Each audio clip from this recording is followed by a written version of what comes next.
Due process in education. Due process. In an attempt to deal with poor adherence to classroom rules, teachers in primary and elementary schools often use after-school detentions to implement relatively mild but effective punishments.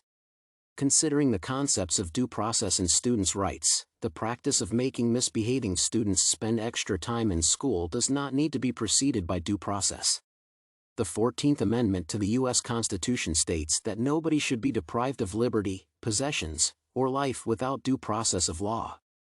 With that in mind, due process is absolutely necessary when it comes to actions with severe consequences for students, such as violations of the right to education, privacy, and equal treatment.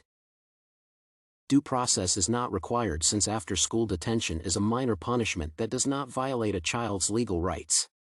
After-school detentions resulting from violations of schools' internal policies and rules do not promote inequality and discrimination.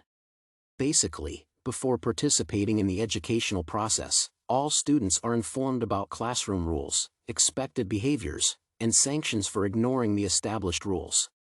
Therefore, generally speaking, students are equal in terms of their opportunity to avoid after-school detentions. More than that, the need for due process before disciplinary punishments usually applies to cases in which false accusations may deprive the child of his or her right to attend school, but after-school detentions do not have such consequences.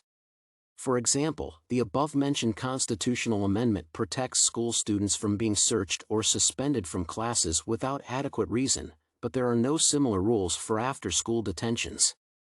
In Goss v. Lopez, the long-term suspension from classes without prior hearings was regarded as a violation of students' right to public education.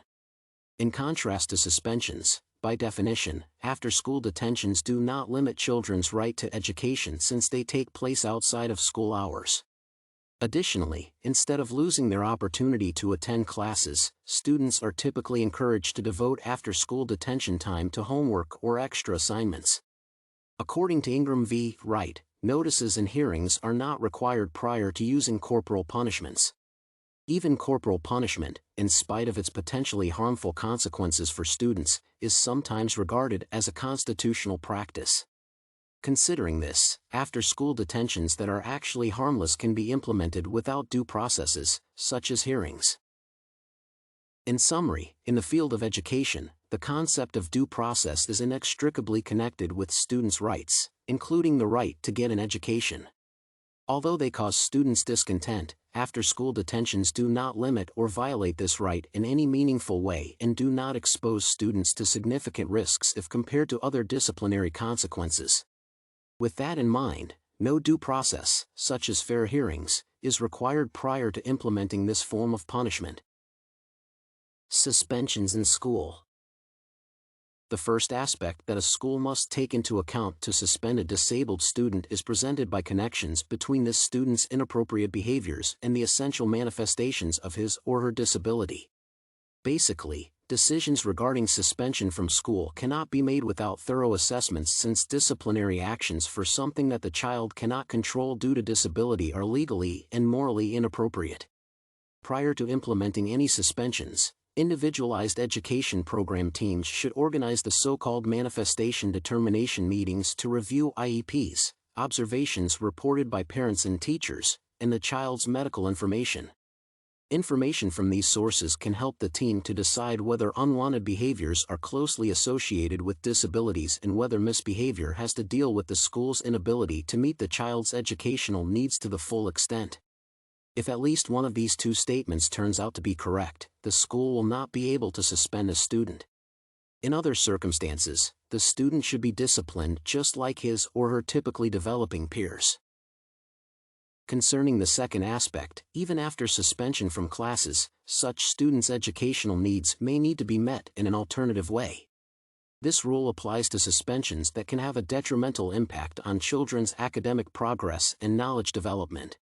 In particular, children with disabilities are eligible for educational services that take place outside of the school if they have been suspended from classes for more than 10 school days in a school year. Such services should be designed and organized to let special education students meet the general learning goals listed in the curriculum and specific learning goals that find reflection in their individual plans. If necessary and possible, services for such students should also include the development of comprehensive plans to minimize unwanted behaviors that have become the reason for removal from school. The third aspect refers to the existing procedures that help to challenge decisions concerning suspensions and the results of student evaluations.